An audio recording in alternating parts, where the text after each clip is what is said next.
Hello guys, welcome back to the Henry Holster Shop. It's Friday evening and we're doing holster life. So tonight's topic is biting off more than you can chew. But before we get to that, a few other things to talk about. First, I'm really excited to say that all the previous episodes of Holster Life are now up on YouTube. You can find them at my channel, youtube.com/HenryHolsters. So all the previous episodes, all the way back to last year, are there. So if you've missed some of the previous live feeds and you want to go back and check them out, that's probably the easiest place to find them. I find that dealing with videos, going through somebody's video library on Facebook is significantly less convenient. So hopefully you can find some more useful info in those. If you are not already a subscriber to my YouTube channel, please subscribe to it. That way, any other things that I post there, any other videos I shoot, information about molds or process or anything else that I do that's separate from the Holster Life videos, you will find out about when it goes up there. I have a giveaway tonight, which I did not bring over here. So excuse me for 1 second. I'm going to go grab that Morpheus tray. If you've just joined the feed, and you are a holster maker, please post your company name in the comments. And also please like and share the feed to be entered into the drawing for the Morpheus tray. So let me go grab that real quick. Hello John, hello Gary. I'll be right back.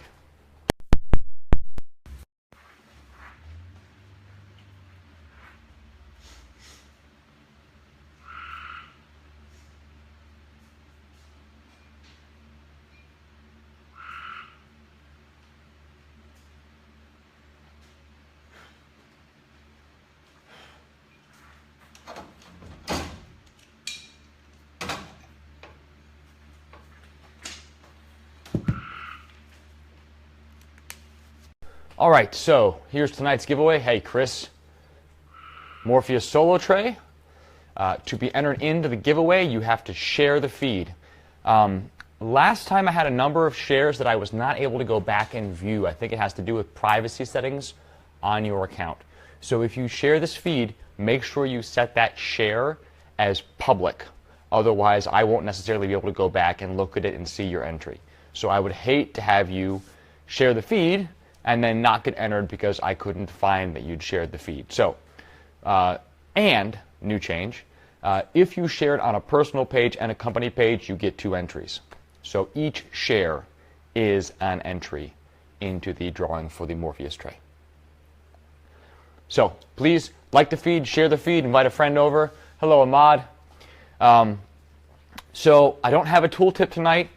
I'm going to go ahead and get right into the topic, which is biting off more than you can chew. And this generally has kind of a negative connotation. Biting off more than you can chew means you've gotten in over your head, you've committed to something you can't finish.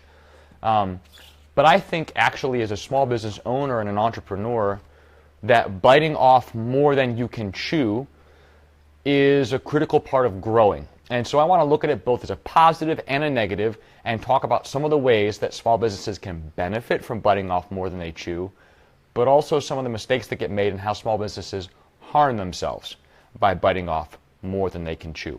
So, on the negative side, biting off more than you can chew.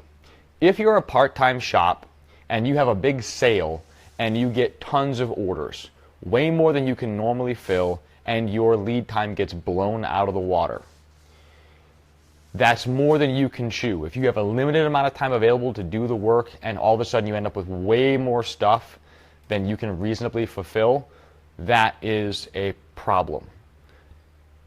Hello, Chris Johnson. Please like and share the feed so that I can refuse to enter you into the drawing, Chris. I'd appreciate it.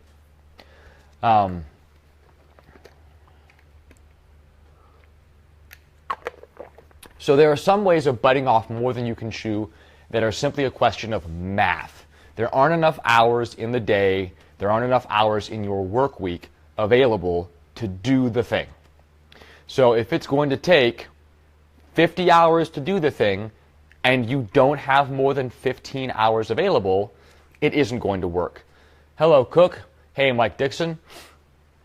There's another kind of biting off more than you can chew that has to do with taking on projects that you haven't done before, aren't sure how to do, know you'll have to do a lot of learning and practice to do, projects that are not they're not easy. You've not walked through that door before. And I think that's a critical part of growing as a small business. And I regularly look at projects that are outside my comfort zone, that are beyond the range of things I've already done, and look at those and try to quantify for myself before I commit to doing them what new specific things that project is going to compel me to learn how to do, and then take it as an opportunity to learn those things on that project and take it on specifically knowing in advance that there are major things I'm going to have to learn in the process of doing that project. Hello, Brent. If you've just joined, please like and share the feed for a chance to be entered to win this Morpheus Solo Tray. Also, if you have not subscribed to my YouTube channel, all the previous Holster Life videos are now up on YouTube, and I would appreciate it if you would go over there and subscribe and leave a comment or two on the videos if they've been helpful to you. So, biting off more than you can chew by committing to a quantity of work that's not physically possible in the time frame you have to do it is just totally negative. If you can produce 5 to 10 holsters a week and a dealer comes to you and they want to order 300 but you have to have them done in 2 weeks,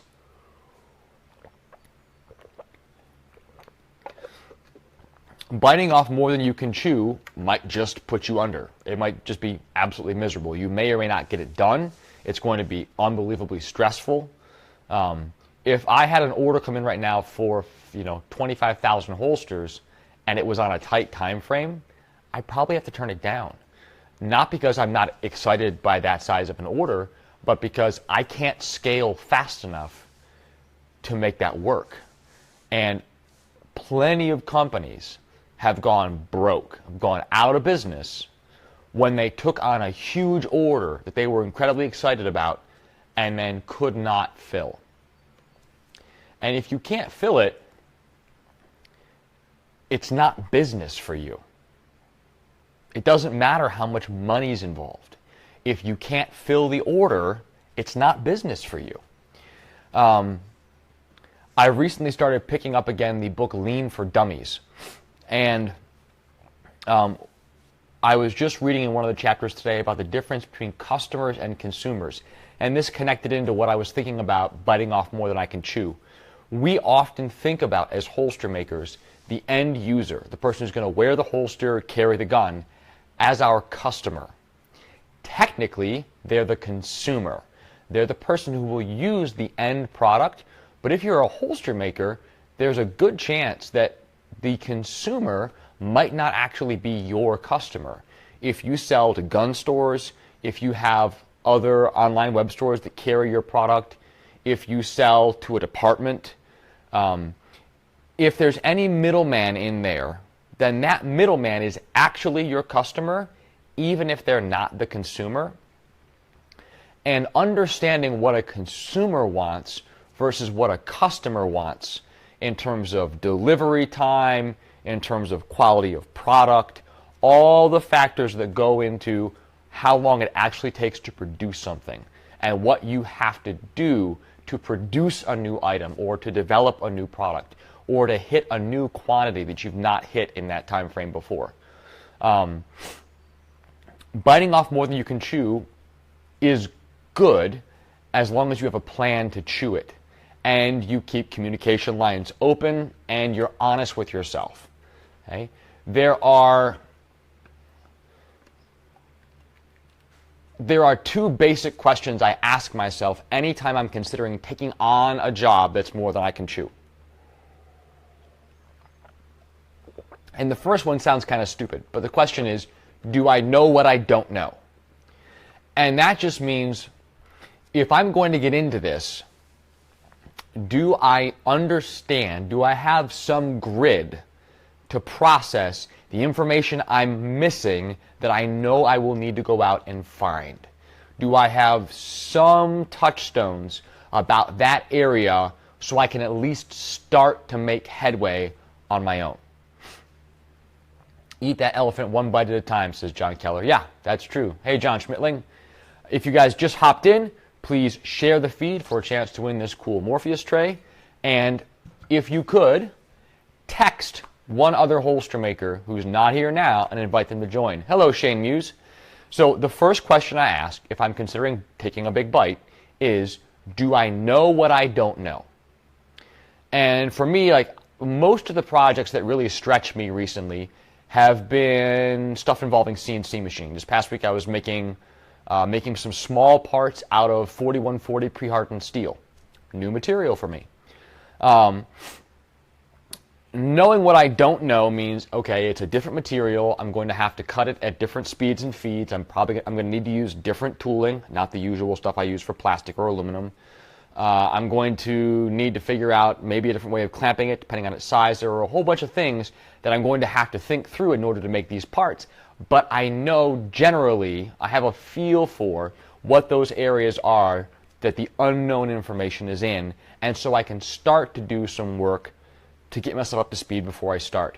Hello, Todd May. I tried setting a custom white balance and it still ended up looking like trash. I ended up playing with the light bulbs around my light box and ended up getting some usable photos, but blah.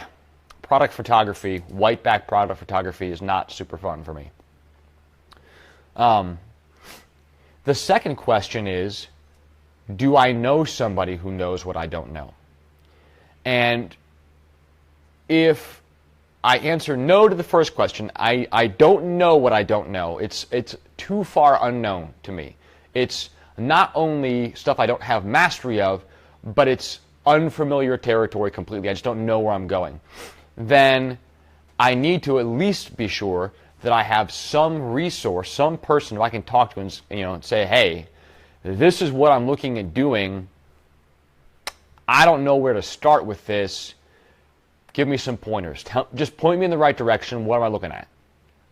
So for me on the CNC machining side, I'm very comfortable taking on a project in just about any kind of plastic or aluminum. There are some exceptions, but just about any kind of project in plastic or aluminum.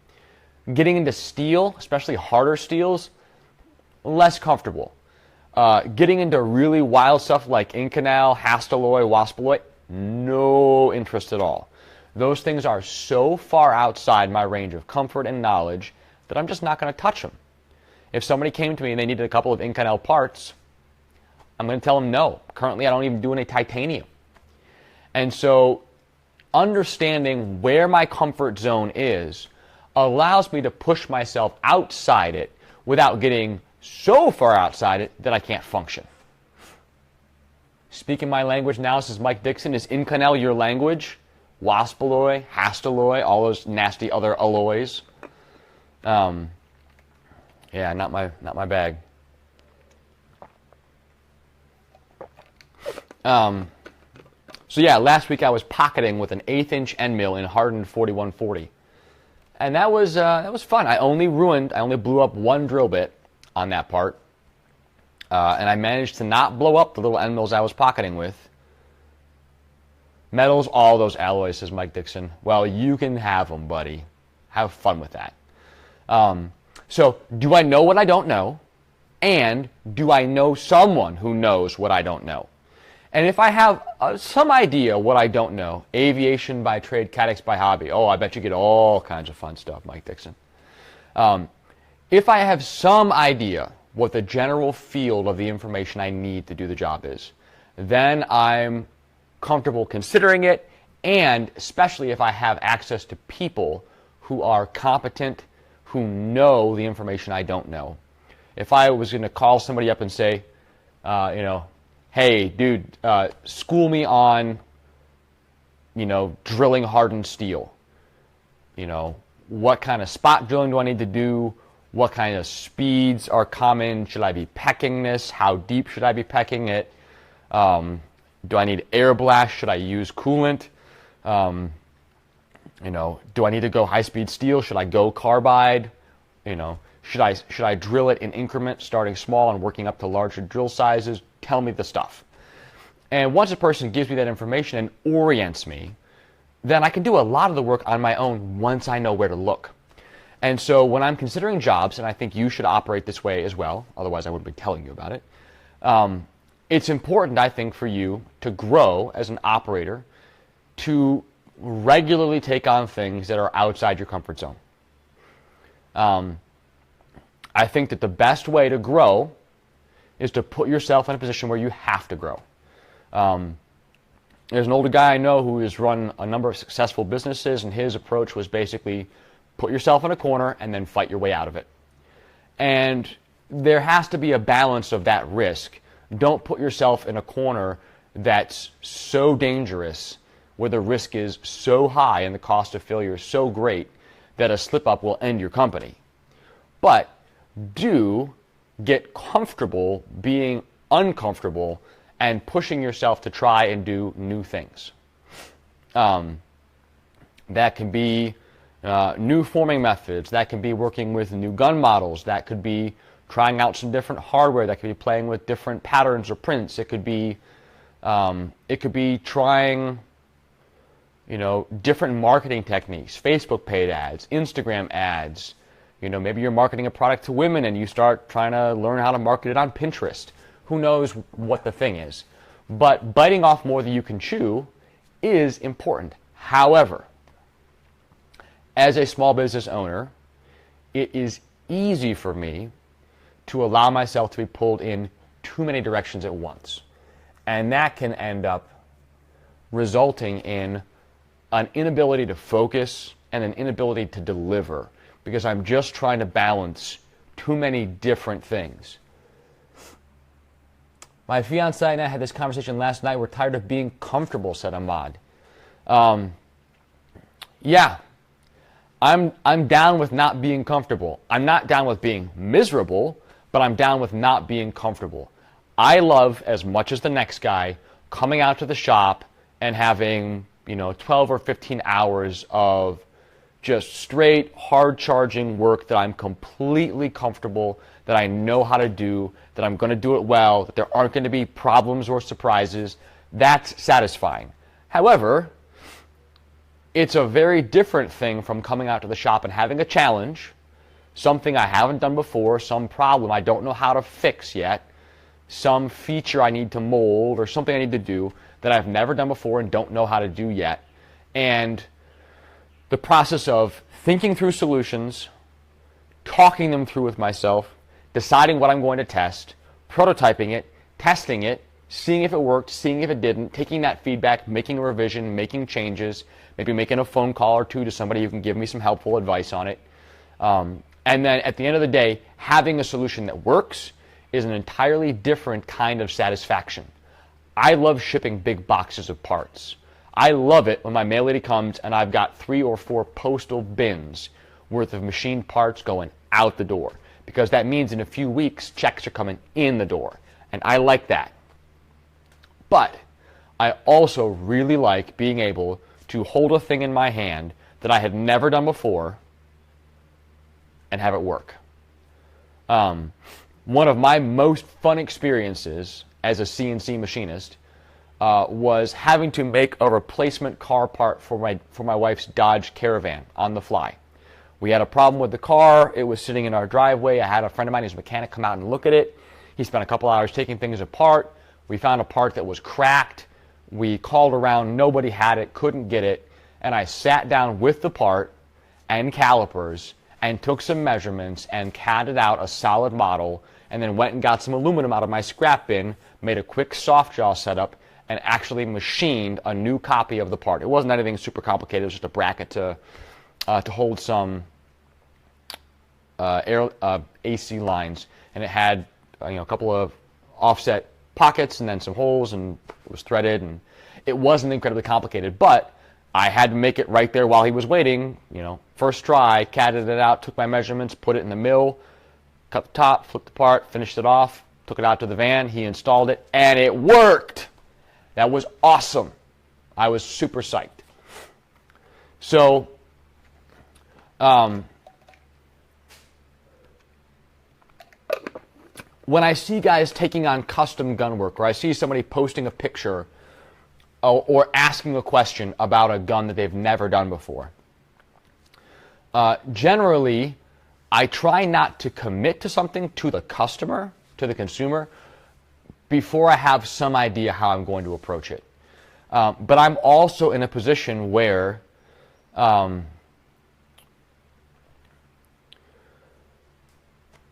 have the resources and the capital on hand. If I had to make an unusual one-off holster and there was a problem, I know I'm going to be able to find a way to get it done. I had a case one time where somebody ordered a holster. I agreed to make something custom for them. At the last minute, it turned out there'd been some miscommunication, partly my fault, partly their fault, and it was actually not a holster that would work with the mold that I had. And so, on one afternoon's notice, I ended up going out and buying the actual gun and bringing it back to my shop to make one holster. The overall, allergy's been pretty fierce today. The overall cash flow on that one holster was pretty far in the negative. And I only ever made that one holster off that gun. I never made another one. But I had the resources on hand to know that if I had to do that, I could still do it and deliver the holster, and I wasn't going to tap out my savings account. Hello, Ruben. Thanks for checking in. I'm curious, how many of you guys saw the scheduled post announcement on Facebook today? It's new for me, first time I've tried it. I'm not sure if I did it correctly or not. So if you saw the Henry Holsters is scheduled to go live announcement on Facebook, please leave a comment and let me know that you saw it. And I'm especially interested if you hit the get a reminder button, what that looked like on your end. Saw it and scheduled it, Chris. So did it work on your end? Did you guys get the notification and come through and have it connect you directly to the live feed? Or was there any kind of friction? I saw it. It worked. Yeah. I'm glad you guys saw it. It makes me happy. Constantly trying to learn new ways to do this better and get more people here. Gave a countdown timer. That's awesome. Well, here we are. We're live now, and thank you for coming. So in your particular business, you have to be honest with yourself about where your comfort zone is. And there are certain kinds of things that I don't make, not because they're too far outside my comfort zone, but because they are things that I don't feel I'm able to offer great value on. And this is another interesting thing that was talked about in this book, Lean for Dummies, that I was reading today. It was talking about value, and I wanted to go over this with you guys because this is another important part of deciding which things that are outside my comfort zone I want to take on or not. But before I talk about the value, about the knowing what I don't know thing, I had a company approach me after SHOT Show, some guys I'd met while I was in Vegas, really great guys, and they run a reloading company. And it turned out that they were trying to find somebody to make some custom case gauge check tooling for a particular cartridge which was not widely used, which they couldn't just buy what they wanted off the shelf. And so they asked if I would be interested in making a certain number of these case gauge check blocks in order to allow them to run bigger batches faster and have consistent QC across their parts. And in theory, there was nothing complicated about the idea, but what I didn't know was when it comes to go, no-go gauges for ammunition, I'm not a reloader. I don't reload. And I've never run a reloading machine. I have no experience in that field. So not only do I not understand how the tooling is used in a hands-on way, but I also don't understand what the actual rules are. Because in a lot of cases, you'll have measurements to the numbers, and then you'll have the real tolerance of what's acceptable in the industry for that to work.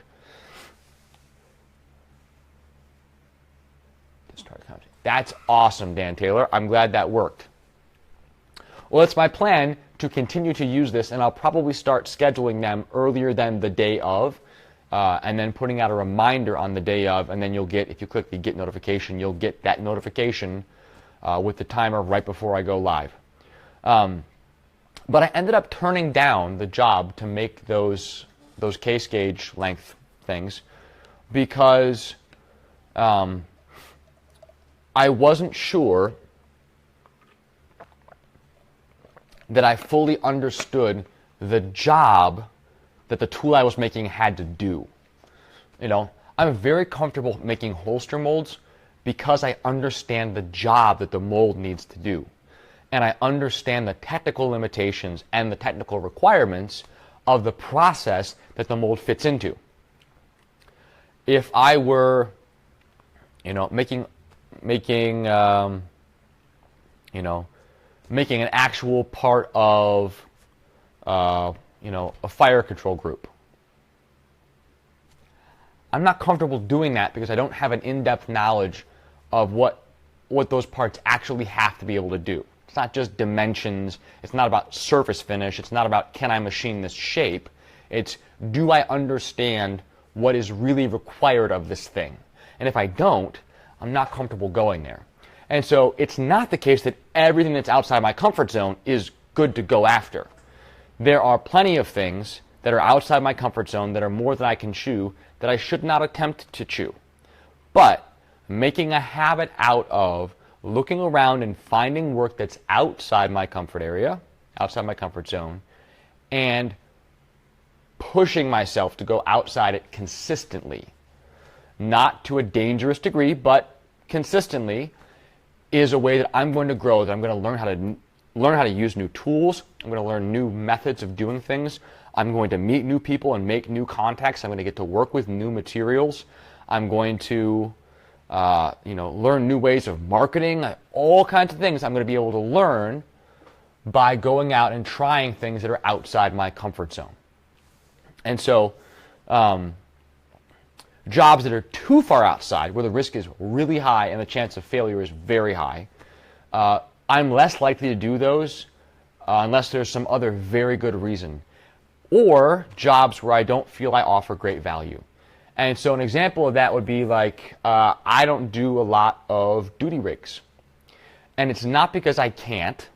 It's not because I'm uncomfortable working with 0.125 plastic. I have no problem working with thicker plastics. It's not because I'm uncomfortable working with active retention systems. I have a good understanding of how they work and could comfortably design a holster around them. But because I don't have anything unique to offer in those designs typically, partly because most duty rigs I'm constrained to working within a hardware system that somebody else has already designed a full product line around that's ready to go. Okay? G-Code hardware, Blade Tech hardware, Safariland hardware, whatever it is, those hardware systems already have holster systems that are designed to integrate with them from the get-go. And so I don't feel I'm in a position to offer a great value on that because it's already out there. Same thing with like handcuff carriers. Handcuffs are both a simple shape and a complicated thing to mold because they have to seat and lock in a pair, which can shift and change. And if you're dealing with hinged cuff, link cuffed, it's less of an issue. If you're dealing with chain cuffs, the alignment and orientation of those two cuffs when the person goes to put it into the carrier has everything to do with whether or not it fits well. And so I don't think I offer a great value there, and so I don't make those. But if I can find a job that's outside my comfort zone, that pushes me, that's going to require me to stretch myself, and I'm able to offer real value there. Hey, Brooks, thanks for stopping by. If you haven't already, share the feed, and you'll be entered to win this sweet Morpheus solo tray. If you share the feed, personal page shares are an entry, and company page shares are a second entry. But make sure that when you share, you make that share public. That way, I can go back and see it for sure. So, when it comes to providing value, this is a term I've used a number of times in previous live broadcasts, and I haven't done a good job defining a value.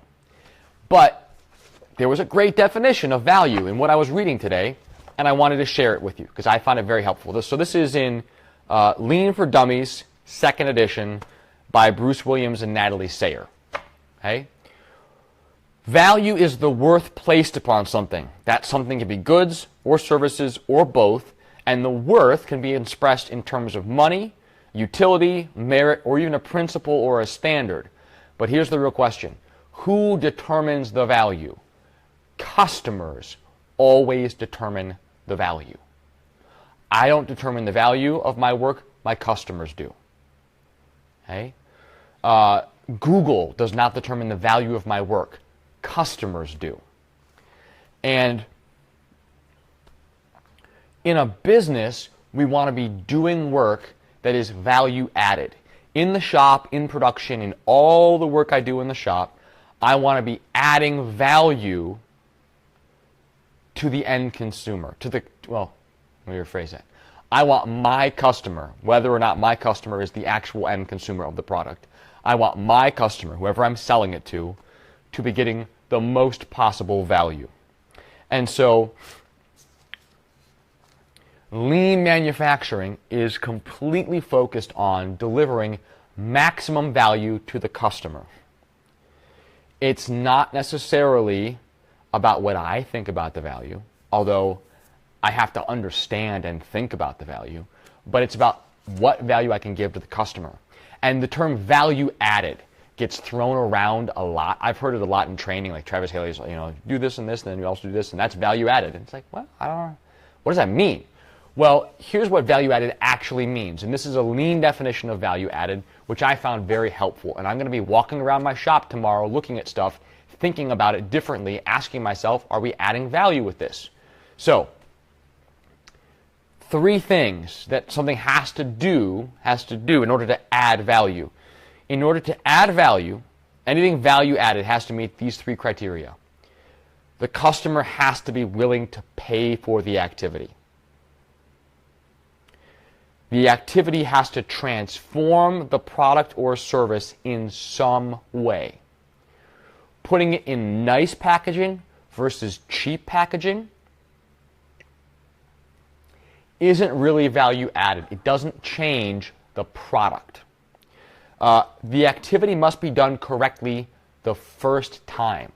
And that one struck me as kind of odd. Like, and then I realized, okay, well, what they're saying is if you screw it up and you're required to add labor, you're either losing margin or you've re-raised the price to cover the extra labor, in which case the customer is paying twice and not getting twice the value. So the customer has to be willing to pay for the thing you're doing. It has to transform the product or service in some way, and it has to be done right the first time. Errors, defects, and rework are the opposite of value added. And so when I'm looking around my shop, for me, one thing that I stopped doing was polishing edges. Because I think that in basically every case, polished edges are not value added. If you offered the customer the option where you had a basic, a matte or a satin finish edge, and they could pay $10 more to have it buffed to a high gloss, I think you would find that very, very, very few customers would be willing to pay to have the edges polished. Okay? And it has to transform the product. Well, okay, buffing edges transforms the appearance of the product, but it doesn't actually change the function of the product.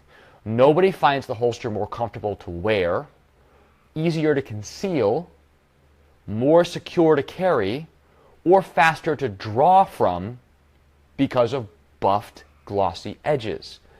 Buffed glossy edges have this much impact on the performance of the holster.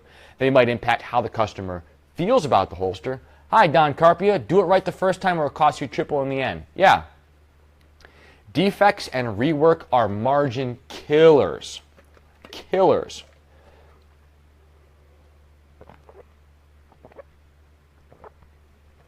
And this is another place where do I know what I don't know, and do I know anyone who knows what I don't know, can really come into play. So if you're thinking about taking on an unusual holster project, and it's something you haven't done before, and you're not really sure how to do it or how it's going to go, what nobody wants to do is spend an hour and a half blocking up some crazy contraption. You know, it's an FN57 with a D-ball. Ugh, something awful. And you spend tons of time blocking it up, adding tape, you make custom blocking, you mount it all on there, you form one shell, and then the test fit, honestly, you got to take all that crap off because the customer's not going to be putting it in the holster with tape on it and all that stuff. You need to find out if it works with just the gun as it is. So you rip off all the work. You take up all the tape, you take off all the blocking, you holster up, it doesn't work. Something's wrong. Something you didn't anticipate is now a problem.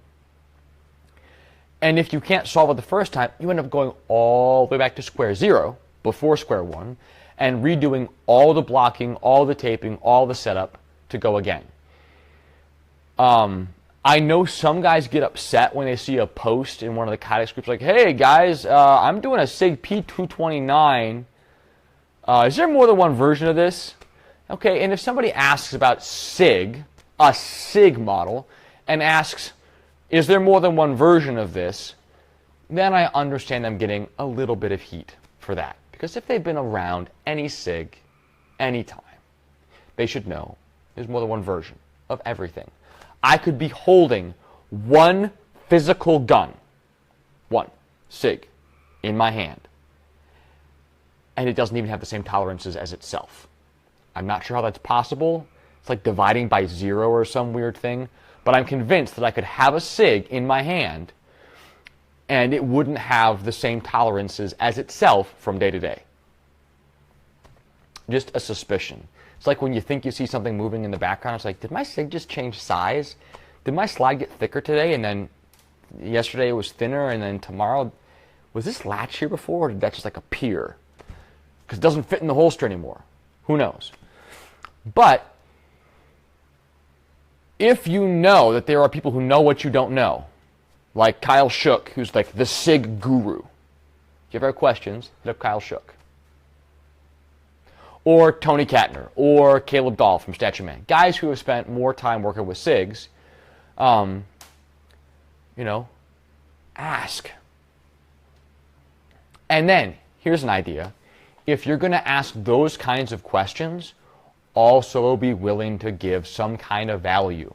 Say you call up somebody who knows SIG stuff inside and out, and they spend half an hour with you on the phone explaining the ins and outs of that particular model and what you have to watch out for. Here's an idea. Have a bottle of bourbon shipped to that guy's house as a thank you. Kyle's the CZ guy now. Yeah. Well, yeah. Or was it Will Silk? I forget if it was Will Shook or Kyle Silk or something or other who was going to go all in on SIGs. But if somebody gives you time and gives you their attention and shares their information and really gives it to you one-on-one, in detail, answering your questions, being helpful, thank them. Provide value in return. This is not, I'm not shilling for bourbon to get sent to my house, although I would never be upset to find out that somebody who I've spent time on the phone with sent a bottle of bourbon my way. I would not be brokenhearted about that. Chris Johnson says, look like I only drew some bourbon.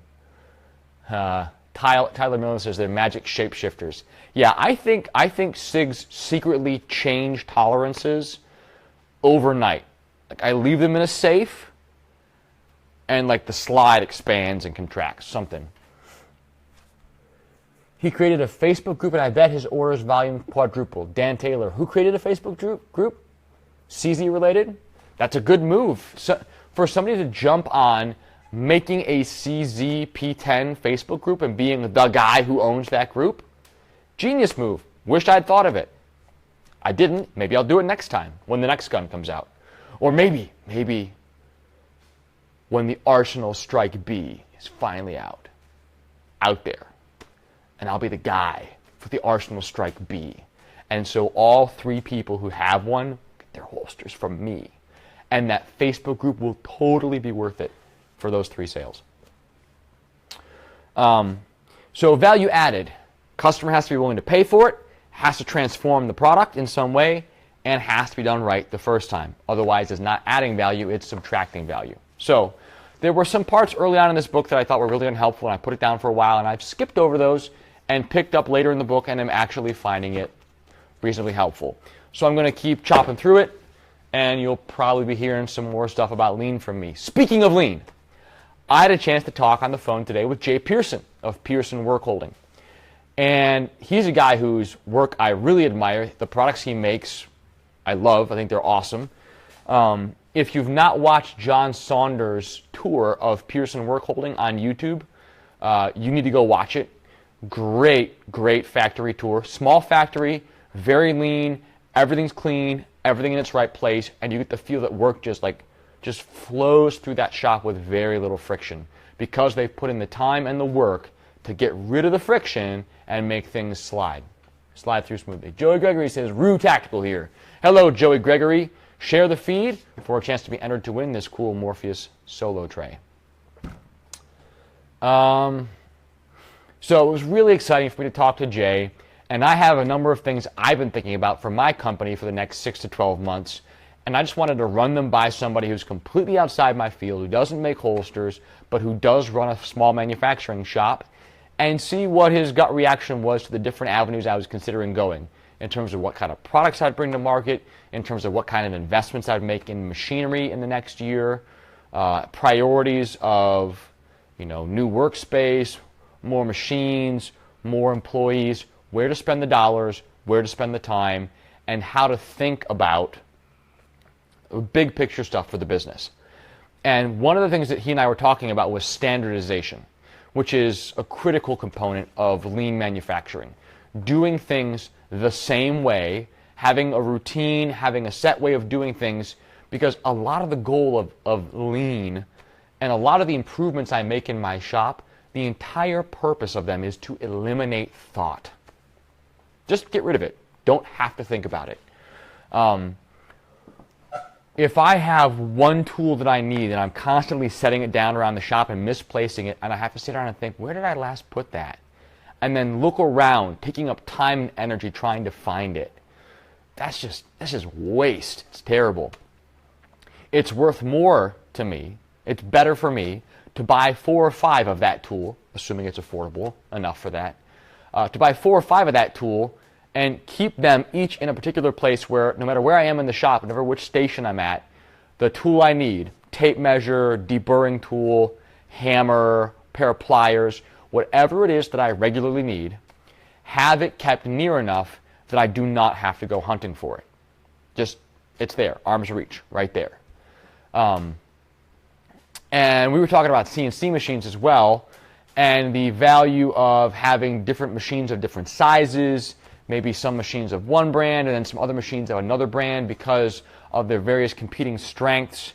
And one of the flip side of having machines from different companies, even though they may have different strengths, is that you'll have to learn 2 control interfaces, you'll have to post to 2 different sets of software, you may have to use different tool holders, different size tools, you'll have different feeds and speeds that each machine is capable of.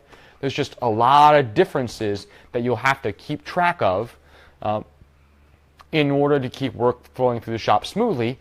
And a lot of the goal is to get rid of that thinking. I don't want to have to think about it.